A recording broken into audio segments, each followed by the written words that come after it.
Welcome sa panibagong video mga kaibigan. So sisimulan ko agad tong video na to dahil may nag-comment. So bibigyan ko ng tips para hindi siya maguluhan, no? Para malaman nyo rin kung ano yung dapat na bilhin na solar panel. At syempre mga kaibigan, big shout out muna. At maraming salamat sa malaking binibigay nyong suporta sa channel na to. Kung wala kayo, ay hindi ako makakarating sa mga ganitong topic na to. Kung interesado kayo sa ganitong mga klase ng video ni Boy Cafe TV, so stay tuned lang. So ang gagawin ko rito, magkikwentuhan lang tayo para tong podcast. Okay, alam niyo naman siguro mga podcast, ano? Wala siyang video, puro maririnig nyo lang yung mga sinasabi ng mga host. Okay? Parang ganito rin yun. Ang topic natin ay solar panel. So, ano nga ba yung kailangan nyo o ilan yung kailangan yung solar panel para supportan yung mga baterya nyo? Optional po yun pagdating sa baterya rin. Okay? Okay mga kaibigan, simulan na natin. So, magbibigay ako ng sample ng battery at solar panel. So, simulan natin to sa 25 amps na 12 volts na battery. Okay? Ilan ba yung gagamitin nyo or ilang wattage ba yung gagamitin yung solar panel dito? So, nandyan sa screen, naka-view na yan. At syempre, magbibigay din ako ng sample kung paano siya i-divide para makuha nyo yung hours. Maliwanag. Dago naman tayo sa isa pang sample. So kung meron kayong 640 watts hour na battery, so ano ba yung solar panel na kailangan? So kailangan nyo ng 100 watts, 6.4 hours din na makukuha nyo yung oras doon. Mga kaibigan, no, baka nag-iisip kayo kung bakit parehas na 6.4 hours yung binibigay kong total. So kasi kompyutado ko na po yan, na total ko na po, na compute ko po. Kaya kung di po kayo naniniwala, pwede nyo pong computein. Ayos ba? So tuloy tayo sa pangatlo nating sample. Okay, mga kaibigan, ito naman yung pangatlo. 12.8 volts, tapos 100 amps, tapos may total kayong 1280 watts hour. Tapos mga kaibigan, ganito naman yung pag-compute ng ano niya, ng watts hour. 200 watts hour na solar panel. Tapos yung battery mo is 1280 watts hour. Meron pa rin tong makukuhang 6.4 hours. Yan po yung total recharge po niya.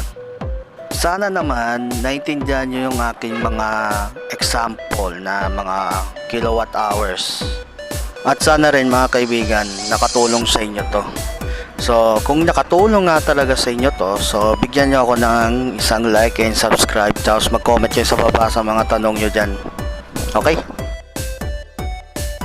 Kung inaakala nyo mga kaibigan ay tapos na ang aking video, dyan kayo nagkakamali mga kaibigan. So, welcome dito sa second wave. Tungkol naman to sa mga installers. So, kaya yung mga isasuggest ko mga solar panel kung saan to nabibili, dito na yan. Tsaka nga pala mga kaibigan, hindi to sponsored ni Philippine Solar Rooftop sa. Hindi po siya sponsor. So, itong video na to ginawa ko para sa inyo mga kaibigan. Libreng-libre. So, ang mga bagay na solar panels dyan sa mga bahay ninyo ay ipa-flash ko rito sa screen. Dyan sa screen. Nauna.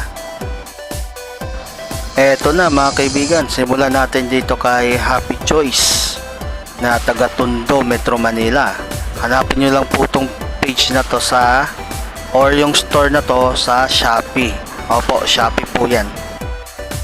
Tapos mga kaibigan, meron silang 20 watts na solar panel. Yan yung nasa screen.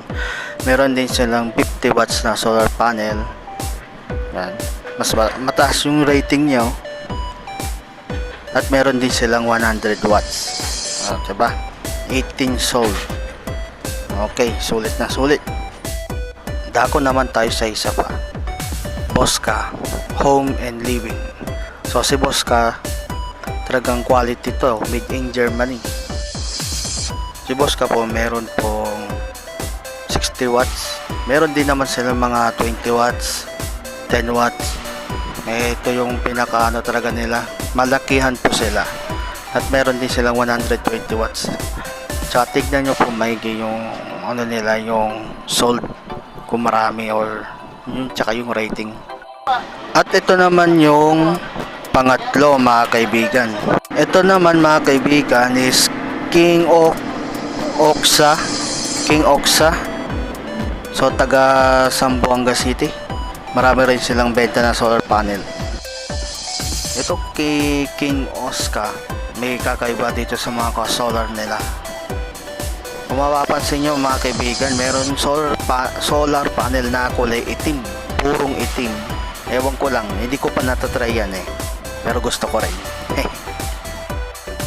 Tsaka maganda rin bili-bili ng solar panel dito kasi nga mataas din yung sold nila, tapos yung rating nila 4.8 sarado. Ang ganda talaga niyan. Ito na pala ang dulo ng aking video mga kaibigan. Malapit na tayo matapos. Kung meron kayong natutunan dito sa video ng ito, at sana meron kayong natutunan sa video ito ha. So ano pa yung aral na makukuha nyo dito sa video ko? So meron po, sizing po is matter. I-sizing nyo po yung solar panel nyo tsaka yung battery nyo para makuha nyo po yung 80% na ninanais nyo, yung ma-full charge yung battery nyo sa isang araw. Okay, so mga kaibigan, kita ulit tayo sa susunod kong video mga kaibigan. Kung nag-enjoy kayo sa panonood ng aking video o sa pakikinig ng aking video, so huwag niyong kalimutan mag-like, mag-share, comment, subscribe, tsaka pakipindutin niya rin yung super thanks dyan. Yung super thanks dyan sa baba. Okay? Well done. Goodbye, mga kaibigan.